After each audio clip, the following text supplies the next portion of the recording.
na ang tunguhin ay gamitin ang DFA as cover, and then later on na materialize ng siya na ang First Lady at Pangulo na si Marcos Jr. ginamit niya ang intelligence service of the Armed Forces of the Philippines in a very questionable and seemingly illegal operations. Are these things still going on na siya talaga ang nagpapatakbo illegally ng poder ng presidente at parang flower vase lang si Bongbong Marcos Jr. at taga-pirma ng mga dokumento, tagapag-speech sa mga interviews? Pagkakahirig, just to give justice to a very, very good Army officer, ayan, AFP official, na nadawit dyan sa Turkey operation, yung dating hepe ng ISAF, si General Marcelino Kik Chofilo. And mahirapan sila na sabihin yan ay hindi naganap because I know this for a fact. This is one of the many reasons bakit napag-initan itong napakahusay na official na ito. Decorated official at talagang mahusay na official ito ng AFP. Naglilingkod dito ng tapat and just a few months into office as head ng ISAF, siya ay rinelieve ng walang kahit anong dahilan. Walang kahit anong paliwanag. And since then, ang taong ito, ang opisyal na ito, ay floating. Yes, bakit mo gagawin sa isang sundalo? Napakahusay kaya nun.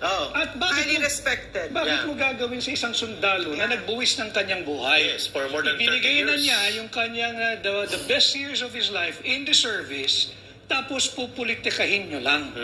Hanggang ngayon, naka-float yung tao. Yes. And I feel strongly about this issue because I know him. He's a very, very competent and honorable officer. Yes. And yes, Eric, no? So, while all of this is going on, where is Bongbong Marcos? Yes.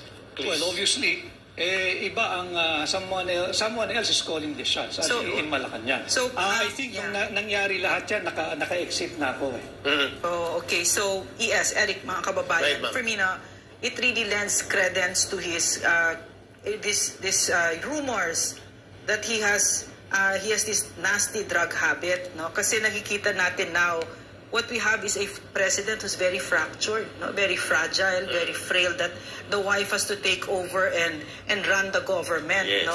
And this lends again credence to what we've been saying here, no? And what Maharlika has been saying, no? Yung chronic abuse of cocaine, so that what that means, no? When you, as a doctor, no?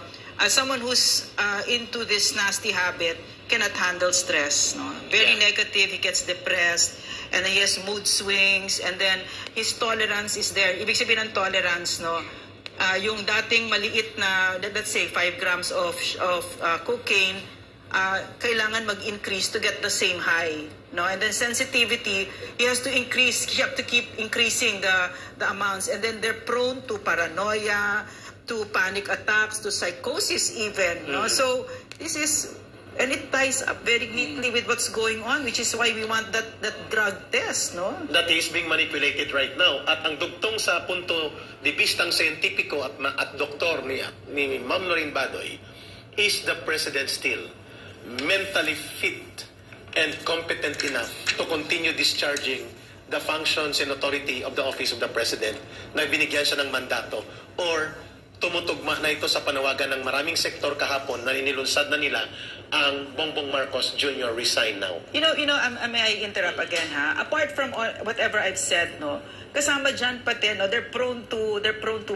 bipolar disorder, to schizophrenia, all sorts of things. Kasi it's been a lifetime habit, and in their cognitive skills, kasama dyan, apektado yung kahit yung memory nila, yung decision making nila, kahit yung judgment nila, it's all, even their motor skills, the way they walk. No? So, kung saan nakasandal ang isang buong bansa dito sa isang taong ganito, di ba? Yung binabanggit ni Ma'am Lorraine, yung scientific definition niya ng continuing drug abuse, substance abuse.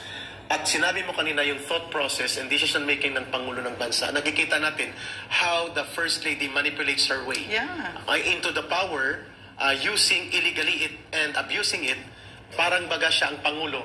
At yun ang tumutugma sa definition ngayon ni Ma'am Lorraine doon sa consistent na iskandalo na hindi natutuldukan dahil ayaw harapin ni Pangulong Bongbong Marcos Jr. Ang tanong, do we still need to trust this kind of president with the powers vested upon him by the law and by the mandate of the people, or tumutugma na ito sa sentimiento na binuo kahapon ng paglulunsad ng Marcos Jr. resign now? Okay. Yung sinabi ko rin dito sa inyong programa, itong usapin ng droga ay kanyang istorya to that just will not go away. At hindi mo ito pwedeng isang tabi because yung kapakanan naman ho ng sambayan ng Pilipino, we have the